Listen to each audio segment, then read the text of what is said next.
ये एक बंदर और मगरमच्छ की कहानी है।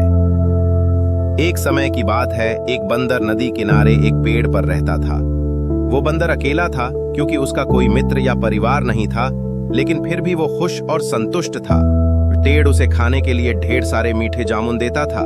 पेड़ उसे धूप से छाया और बारिश से आश्रय भी देता था। एक दिन एक मगरमच्छ नदी में तैर रहा था। वो नदी के किनारे बंदर के पेड़ के नीचे आराम करने आ गया। हेलो, बंदर ने कहा, जो एक मिलनसार जानवर था।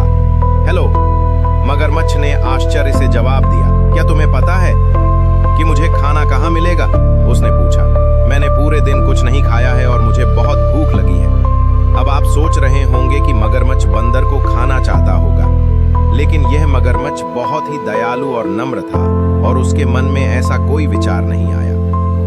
मेरे पेड़ पर बहुत सारे फल हैं, क्या तुम कुछ खाना चाहोगे? बंदर ने कहा, जो खुद भी बहुत दयालु था।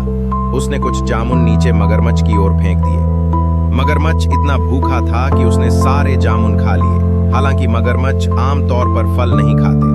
उसे खट्टे मीठे जामुन बहुत पसंद आए और गुलाबी रंग के कारण उसकी जीभ बैंगनी हो गई। जब तुम्हें और फल चाहिए हो तो वापस आना, बंदर ने कहा, जब मगरमच्छ सब कुछ खा चुका था। जल्द ही मगरमच्छ हर रोज बंदर से मिलने आने लगा। दोनों जानवर अच्छे दोस्त बन गए। वे बातें करते, एक दूसरे को कहानियां सुनाते और साथ में मीठे जामुन खाते। एक दिन मगरमच्छ ने बंदर को अपनी पत्नी और परिवार के बारे में बताया। आज जब तुम वापस जाओ तो कृपया अपनी पत्नी के लिए भी कुछ फल ले जाना, बंदर ने कहा। मगरमच्छ की पत्नी को जामुन बहुत पसंद आए। उसने पहले कभी इतनी मिठास नहीं चखी थी, लेकिन वो अपने पति जितनी दयालु और नम्र नहीं थी। कल्पना करो, अगर ये बंदर हर दिन ये जामुन खाता है तो उसका दिल कितना मीठा होगा, उसने अपने पति से कहा। दयालु मगरमच्छ ने अपनी पत्नी को समझाने की कोशिश की कि वो बंदर को खा नहीं सकता, वो मेरा सबसे अच्छा दोस्त है, उसने कहा। मगरमच्छ की चालाक पत्नी नहीं मानी। उसने वो हासिल करने के लिए बीमार होने का नाटक किया जो वो चाहती थी। मैं मर रही हूं और केवल एक मीठे बंदर का दिल ही मुझे ठीक कर सकता है, उसने अपने पति से रोते हुए कहा। अगर तुम मुझसे प्यार करते हो तो अपने दोस्त बंदर को पकड़कर समझ नहीं आया कि क्या करे।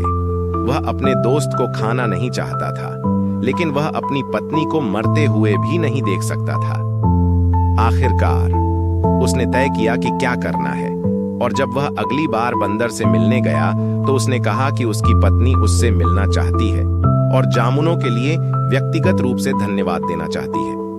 बंदर खुश हुआ, लेकिन उसने कहा कि वह शायद नहीं जा सकता क्योंकि उसे तैरना नहीं आता। चिंता मत करो, मगरमच्छ ने कहा, मैं तुम्हें अपनी पीठ पर बैठा कर ले जाऊंगा। बंदर राजी हो गया और मगरमच्छ की पीठ पर कूद गया। इस तरह दोनों दोस्त गहरी और चौड़ी नदी में चले गए। जब वे किनारे और जामुन के पेड़ से काफी दूर थे, तब मगरमच्छ ने कहा, मुझे बहुत खेद है, लेकिन मेरी पत्नी बहुत बीमार है और कहती हैं कि उसे ठीक करने के लिए केवल बंदर का दिल ही चाहिए।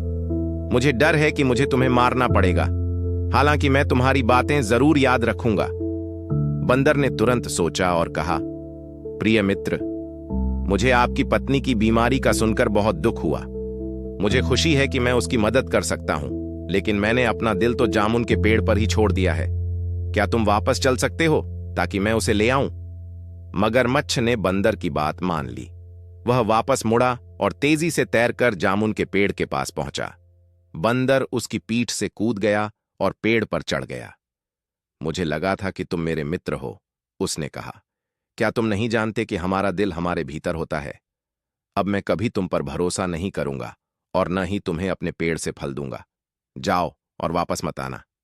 मगरमच्छ मूर्ख बन गया था। उसने एक अच्छा दोस्त और स्वादिष्ट फलों की आपूर्ति खो दी थी। बंदर ने खुद को बचा लिया क्योंकि उसने जल्दी सोच लिया था। उस दिन से उसने फिर कभी मगरमच्छ पर भरोसा नहीं किया।